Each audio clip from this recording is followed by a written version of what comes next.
श्री शिवाय नमस्तुभ्यम। हर हर महादेव। आज की कथा की जानकारी शुरू करने से पहले कल गुरु जी के बताए विशेष उपाय वीडियो में देखकर समझ लीजिए। उपाय बहुत ही सरल और आसान है। अगर शरीर में बहुत कष्ट हो रहा है, दर्द हो रहा है, शरीर में बहुत तकलीफ हो रही है तो आपको ये उपाय अवश्य करना है। ये उपाय आप कभी भी किसी भी दिन कर सकते हैं। 3 स्थान में पहला स्थान है माता पार्वती के हस्तकमल। यहाँ पे अपना सीधा हाथ का स्पर्श आपको करना है। स्पर्श करते हुए श्री शिवाय नमस्तुभ्यम या नमः शिवाय या ओम नमः शिवाय मंत्र का जाप जरूर करें। इसके बाद गुरुजी ने दूसरा स्थान बताया है, पानी जहाँ से नीचे की ओर गिरता है उस स्थान पर अपने हाथ का स्पर्श करना है। स्पर्श करते हुए श्री शिवाय नमस्तुभ्यम या नमः शिवाय या ओम नमः शिवाय मंत्र का जाप जरूर कीजिएगा। इसके बाद तीसरा स्थान गुरुजी ने बताया है, शिवलिंग में किसी भी स्थान पर आप अपनी हथेली का स्पर्श करें। यहाँ हम उंगलियों के स्पर्श की बात नहीं कर रहे हैं, सिर्फ और सिर्फ हथेली का स्पर्श की बात कर रहे हैं। हथेली का स्पर्श करते हुए श्री शिवाय नमस्तुभ्यम या नमः शिवाय या ओम नमः शिवाय मंत्र का जाप जरूर करें। जो भी इस प्रकार से स्पर्श करते हुए मंदिर से निकलता है, इन 3 जगह पे स्पर्श करते हुए निकलता है, उसे इतना बल प्रदान हो जाता है, इतना बल उसे प्राप्त हो जाता है कि उसे शारीरिक कष्टों से मुक्ति मिल जाती है। अब आज 20 फरवरी को गुरुजी ने जो नए उपाय और उपयोगी जानकारियाँ दी हैं वे सुन लीजिए। गुरुजी पंडित प्रदीप मिश्रा जी द्वारा आज 20 फरवरी 2025 से तारा बाबा की कुटिया सिरसा हरियाणा में शिव महाप्राण कथा के 4थे दिन की कथा आज पूर्ण हो चुकी है। ये 7 दिवसीय शिव महाप्राण कथा है जिसे आप 17 फरवरी से 23 फरवरी तक आस्था चैनल यूट्यूब के माध्यम से दोपहर में 2 बजे से 5 बजे तक देख पाएंगे। आज गुरुजी ने रात्रि के 9:15 वाले उपाय की जानकारी दी है और अन्य 4 उपायों की भी जानकारी दी है जो बहुत ही विशेष हैं, जिन्हें आपको एक बार अवश्य सुन लेना चाहिए। आज की कथा में गुरुजी ने कुल 15 उपाय पत्रों की जानकारियाँ दी हैं। सभी जानकारी आपको इसी वीडियो के माध्यम से मिलने वाली है। किसी कारणवश यदि आपने आज की कथा नहीं सुन पाए हैं तो पूरी कथा का रास्ता तो आपको छोटे से वीडियो से प्राप्त होने वाला है। तो बढ़ते हैं आज की कथा की पहली जानकारी की ओर। गुरुजी ने कहा, कामदेव को भस्म करने के बाद महादेव से निकली ज्योति महादेव पर ही समा जाती है, इसलिए महादेव ज्योतिर्लिंग कहलाते हैं। पर माता पार्वती को जब सिंदूर भरा जा रहा था तो बिंदी और सिंदूर से एक ज्योति प्रकट हुई जो माता जगदम्बा में समा गई। ये माता को ज्योता वाली माता कहा जाता है। बढ़ते हैं आज की कथा की दूसरी जानकारी की ओर। गुरुजी ने कहा, जब कभी आप अपनी दुकान के लिए निकलते हैं, अपने व्यापार के लिए निकलते हैं तो घर से ही शिव से प्रार्थना करते हुए निकलना है।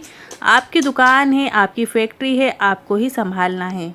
निवेदन करके निकलेंगे तो आपको उन्नति जरूर देखने को मिलेगी। बढ़ते हैं आज की कथा की तीसरी जानकारी की ओर।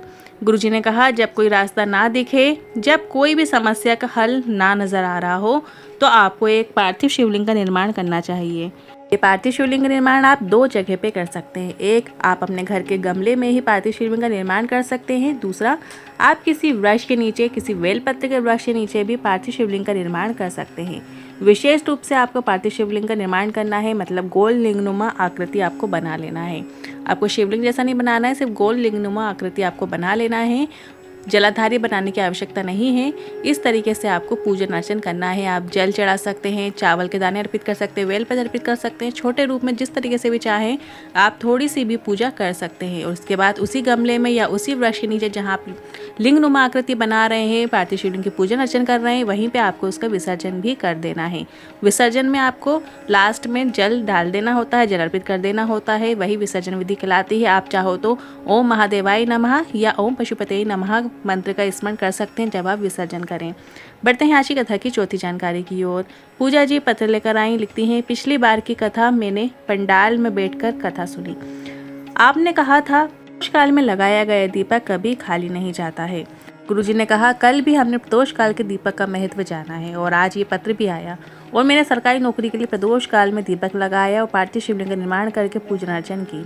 पटवारी की नौकरी लग गई है, उसी का आभार व्यक्त करने आए हैं। बढ़ते हैं आज की कथा की 5वीं जानकारी की ओर। रेखा सैनी जी पत्र लेकर आई, लिखती हैं, मेरी बेटी 4 साल से मेडिकल की तैयारी कर रही थी पर उसका चयन नहीं हो रहा था। मैंने बेटी को अधिक मेहनत करने को कहा और पार्थिव शिवलिंग का निर्माण करने को कहा। बेटी ने ऐसा ही किया और एग्ज़ाम देने के पहले बेलपत्र में शहद लगाकर उसे शिवलिंग पर चिपकाते हुए अपने एग्ज़ाम की कामना करते हुए चली गई और उसका ऑफिसर नर्स रूप में चयन हो गया है। मुझे भी एक बीमारी हो गई थी, चलने फिरने में दवाई गोली का उपयोग करना पड़ता था, पर जब से आपकी कथा सुनना शुरू किया है, कुंडकेश्वर महादेव का नाम लेते हुए जल का आचमन करना शुरू किया है, तो आज मैं पूरी तरीके से ठीक हो गई हूँ, उसी का आभार व्यक्त करने आई हूँ। बढ़ते हैं आज की कथा की 6वीं जानकारी की ओर। गुरुजी ने कहा, डराने वाले लोग बहुत आएंगे। शिवरात्रि के दिन ये मत करना, शिवरात्रि के दिन वो मत करना, शिवरात्रि के दिन ये मत चढ़ा देना। तो आप तो एक बात याद रखना, जब मरने का समय निश्चित नहीं होता तो शंकर को भजने का, पूजन करने का भी समय कोई निश्चित नहीं होता। आप जब चाहो भगवान के पास जा सकते हो, आप जब चाहो भगवान से अपने दिल की बात कह सकते हो, उनकी पूजन अर्चन कर सकते हो। बढ़ते हैं आज की कथा की 7वीं जानकारी की ओर। गुरुजी ने कहा, अगर घर में कोई वेंटिलेटर में हो तो भी आपको एक उपाय बताया गया है। वो करने से आदमी वेंटिलेटर से उतरकर ठीक होकर घर आ ही जाता है।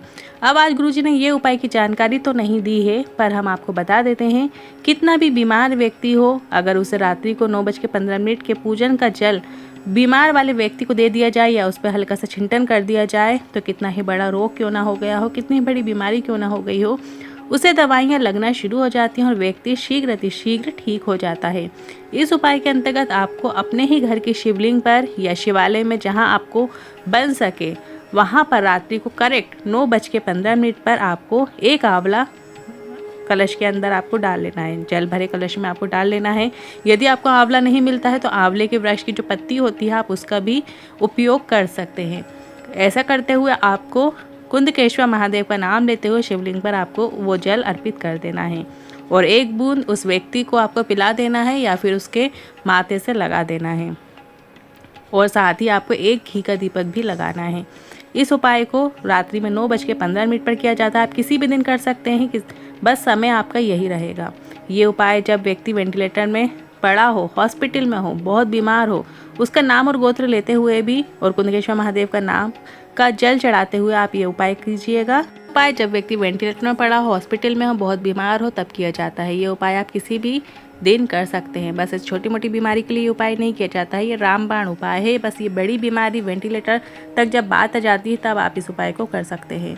बढ़ते हैं आज की कथा की 8वीं जानकारी की ओर। पूनम जी पत्र लेकर आए, लिखते हैं, मेरा रजोधर्म नहीं आता था, शादी के 10 साल निकल गए, संतान सुख नहीं हुआ। आपकी कथा सुनना शुरू किया और हमने कोसी की कथा पंडाल में बैठकर सुनी और पंडाल की मिट्टी गर्भ में लगा ली और बाबा से प्रार्थना कर ली। इसके बाद हमने घर आने के बाद पति पत्नी ने पशुपतिनाथ व्रत किया और 3 ही व्रत हुए थे कि मेरा रजस्वला धर्म आ गया और 3 महीने के बाद ही गर्भ ठहर गया और संतान सुख 12 वर्षों के बाद हुआ है। उसी का आभार व्यक्त करने आए हैं। बढ़ते हैं आज की कथा की 9वीं जानकारी की ओर।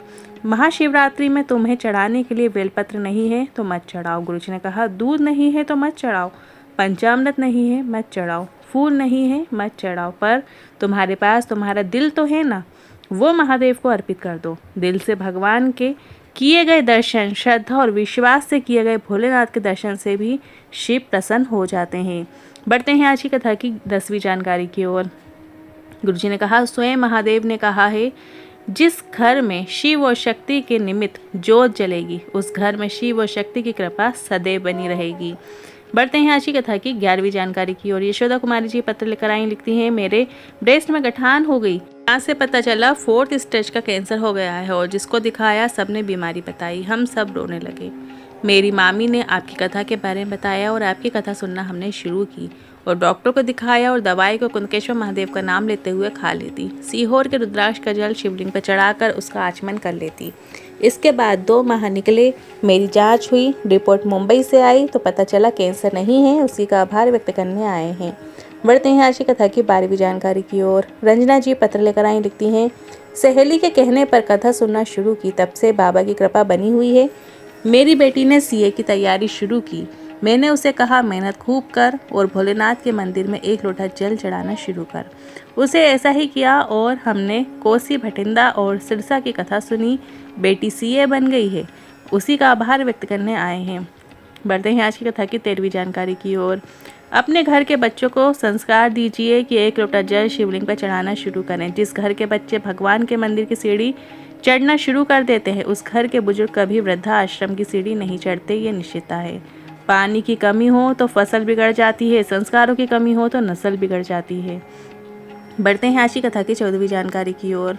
रुद्राक्ष महोत्सव के कार्यक्रम की जानकारी देते हुए गुरुजी ने बताया कि 25 फरवरी से 3 मार्च तक सीहोर को विश्वधाम में शिव महापुराण कथा होने जा रही है, जिसका समय दोपहर में 1 बजे से 4 बजे तक रखा गया है। वहीं रुद्राक्ष महोत्सव का जो अभिषेक का दर्शन है वो आप सुबह 9 बजे कर सकते हैं और जो संध्या आरती का समय है वो शाम 7:30 बजे का है। बढ़ते हैं आज की कथा की 15वीं जानकारी की ओर। 6 मार्च से 12 मार्च भटिंडा पंजाब में शिव महापुराण कथा होने जा रही है, जिसका एड्रेस इस प्रकार है। पटेल नगर रिंग रोड में शिव महापुराण कथा होगी। आज के इन उपायों से जुड़े या कथा से जुड़े मन में कोई सवाल या क्वेश्चन है तो आप कमेंट के जरिए पूछ सकते हैं। वीडियो थोड़ा भी उपयोगी लगा हो तो वीडियो को लाइक करके कमेंट बॉक्स में हर हर महादेव जरूर टाइप कीजिएगा।